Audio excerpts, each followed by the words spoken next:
Chapter 8. And the men of Ephraim said unto him, Why hast thou served us thus, that thou calledst us not, when thou wentest to fight with the Midianites? And they did chide with him sharply. And he said unto them, What have I done now in comparison of you? Is not the gleaning of the grapes of Ephraim better than the vintage of Abiezer? God hath delivered into your hands the princes of Midian, Oreb and Zeb. And what was I able to do in comparison of you? Then their anger was abated toward him when he had said that. And Gideon came to Jordan, and passed over, he and the 300 men that were with him, faint, yet pursuing them.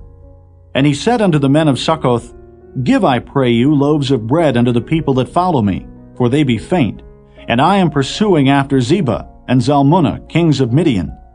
And the princes of Succoth said, Are the hands of Zebah and Zalmunna now in thine hand, that we should give bread unto thine army?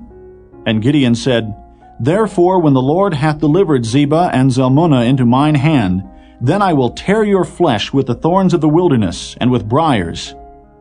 And he went up thence to Penuel, and spake unto them likewise.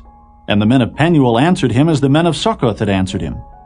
And he spake also unto the men of Penuel, saying, When I come again in peace, I will break down this tower. Now Zebah and Zalmunna were in Karkor, and their hosts with them, about 15,000 men, all that were left of all the hosts of the children of the east, for there fell 120,000 men that drew sword. And Gideon went up by the way of them that dwelt in tents on the east of Nobah and Jogbehah, and smote the host, for the host was secure. And when Zebah and Zalmunna fled, he pursued after them, and took the 2 kings of Midian, Zebah and Zalmunna, and discomfited all the host. And Gideon the son of Joash returned from battle before the sun was up, and caught a young man of the men of Succoth, and inquired of him. And he described unto him the princes of Succoth, and the elders thereof, even 70 men. And he came unto the men of Succoth, and said, Behold, Zebah and Zalmunna, with whom ye did upbraid me, saying, Are the hands of Zebah and Zalmunna now in thine hand, that we should give bread unto thy men that are weary? And he took the elders of the city, and thorns of the wilderness and briars, and with them he taught the men of Succoth. And he beat down the tower of Penuel, and slew the men of the city. Then said he unto Zebah and Zalmunna, What manner of men were they whom ye slew at Tabor? And they answered, As thou art, so were they. Each one resembled the children of a king. And he said, They were my brethren, even the sons of my mother. As the Lord liveth, if ye had saved them alive, I would not slay you. And he said unto Jether his firstborn, Up and slay them. But the youth drew not his sword, for he feared because he was yet a youth.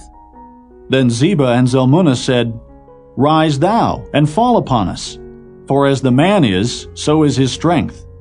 And Gideon arose, and slew Zebah and Zalmunna, and took away the ornaments that were on their camels' necks.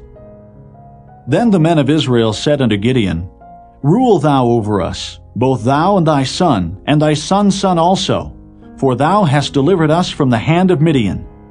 And Gideon said unto them, I will not rule over you, neither shall my son rule over you. The Lord shall rule over you. And Gideon said unto them, I would desire a request of you, that ye would give me every man the earrings of his prey, for they had golden earrings, because they were Ishmaelites. And they answered, We will willingly give them.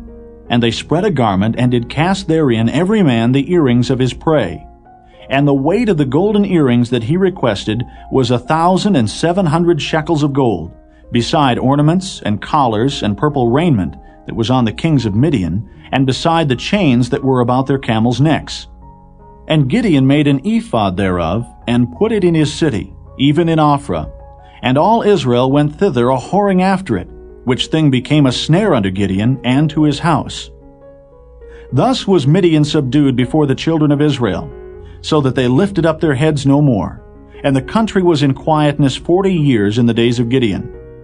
And Jerubbaal, the son of Joash, went and dwelt in his own house. And Gideon had 70 sons of his body begotten, for he had many wives. And his concubine that was in Shechem, she also bare him a son, whose name he called Abimelech. And Gideon the son of Joash died in a good old age, and was buried in the sepulchre of Joash his father, in Ophrah of the Abiezrites. And it came to pass, as soon as Gideon was dead, that the children of Israel turned again, and went a-whoring after Balaam, and made Baal-berith their god. And the children of Israel remembered not the Lord their God, who had delivered them out of the hands of all their enemies on every side. Neither showed they kindness to the house of Jerubbaal, namely Gideon, according to all the goodness which he had showed unto Israel.